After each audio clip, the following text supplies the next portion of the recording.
ബ്ലെസ്സിയോട് ചോദിക്കാൻ വേണ്ടി ഞാൻ കുറച്ച് ക്വസ്റ്റ്യൻസ് ഒക്കെ റെഡിയാക്കി വെച്ചിട്ടുണ്ട്. അപ്പം എല്ലാവർക്കും അറിയണമെന്ന് ആഗ്രഹമുള്ള കുറച്ച് ക്വസ്റ്റ്യൻസ് ആണ് നമുക്ക് തിരഞ്ഞെടുത്തിട്ടുള്ളത്. നീ ഏത് ലാംഗ്വേജ് ലെവൽ വെച്ചിട്ടാണ് ജർമ്മനിയിലേക്ക് വന്നത്? ഞാൻ B2 നാട്ടിൽ നിന്ന് തന്നെ എഴുതി പാസ്സായിട്ടാണ് ഇവിടേക്ക് വന്നത്.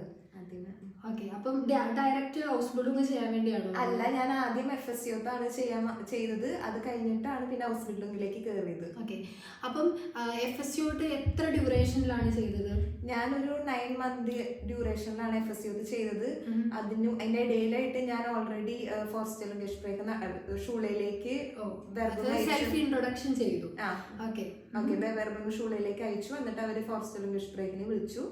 എന്നിട്ട് ഒക്ടോബറിൽ, ഞാൻ ജനുവരിയിലാണ് ഇവിടെ വന്നത്, സെപ്റ്റംബർ വരെ ചെയ്തു. എന്നിട്ട് ഒക്ടോബറിൽ ഞാൻ ഷൂളിലേക്ക് കയറി. ഓക്കെ, അപ്പോൾ ഹൗസ്ബിൽഡിംഗ് തുടങ്ങാൻ വേണ്ടി ഇവിടെ എങ്ങനെ ഹൗസ്ബിൽഡിംഗ് ചെയ്യുന്നത്? എത്ര വർഷമാണ് ഇവിടെ ഹൗസ്ബിൽഡിംഗ് ചെയ്യേണ്ടത്?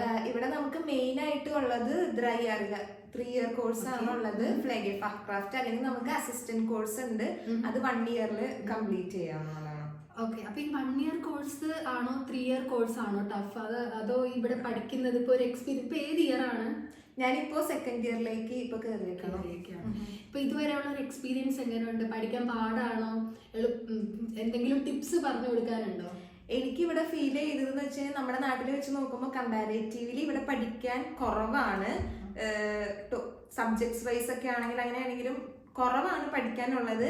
പക്ഷെ കൂടുതലും ടെക്സ്റ്റ് ബുക്ക് ഓറിയന്റഡ് ആയതിനേക്കാളും കൂടുതൽ നമ്മൾ സോഷ്യലി ആയിട്ടുള്ളത്, അല്ലെങ്കിൽ പേഷ്യൻസ് ഒക്കെ ആയിട്ട് കണക്ട് ചെയ്യുന്ന ടൈപ്പ് ഓഫ് ടോപ്പിക്സ് ആണ് കൂടുതലും. പിന്നെ പ്രാക്ടിക്കൽ ഇവിടെ കൂടുതലാണ്. നമുക്കിപ്പോൾ 2 മാസമൊക്കെ തിയറി ആണെങ്കിൽ പിന്നെ 2 മാസം പ്രാക്ടിക്കലായിരിക്കും. ഹോസ്പിറ്റലിലോ അല്ലെങ്കിൽ ആൾട്ടൻഹൈമിലോ അവിടെ ഒക്കെ ആയിരിക്കും പ്രാക്ടിക്കല്.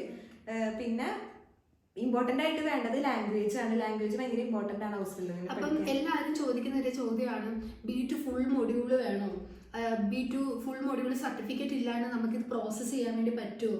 അപ്പം എനിക്കൊരു ഡൗട്ട് ഉണ്ട്. ഇപ്പം ഹൗസ്ബിൽഡിംഗ് ചെയ്യുമ്പോഴത്തേക്കും B2 ഫുൾ മൊഡ്യൂൾ ഇല്ലാണ്ട് നമുക്കിവിടെ ചെയ്യാൻ പറ്റില്ലേ? എന്താണ് ഞാൻ? കാരണം ഇവിടെ അനേർക്കണുങ്ങാണ് ചെയ്തത്. അപ്പം ഇവിടെ ഹൗസ്ബിൽഡിംഗ് ചെയ്ത ഒരാളുടെ ഡയറക്റ്റ് ചോദിക്കണമല്ലോ. അപ്പം ഒന്ന് പറഞ്ഞ് ഞങ്ങൾക്കൊന്ന് എക്സ്പ്ലെയിൻ ചെയ്യാമോ? നമുക്ക് ആക്ച്വലി B1 ലെവൽ ഉണ്ടെങ്കിലും നമുക്ക് ഹൗസ്ബിൽഡിംഗിന് കയറാൻ പറ്റും. ഇവിടെ കുറെ പേര് നമ്മുടെ ഷൂളിൽ തന്നെ കുറെ കുട്ടികൾ B1 വെച്ചിട്ട് തന്നെ ഹൗസ്ബിൽഡിംഗിന് കയറിയിട്ടുണ്ട്.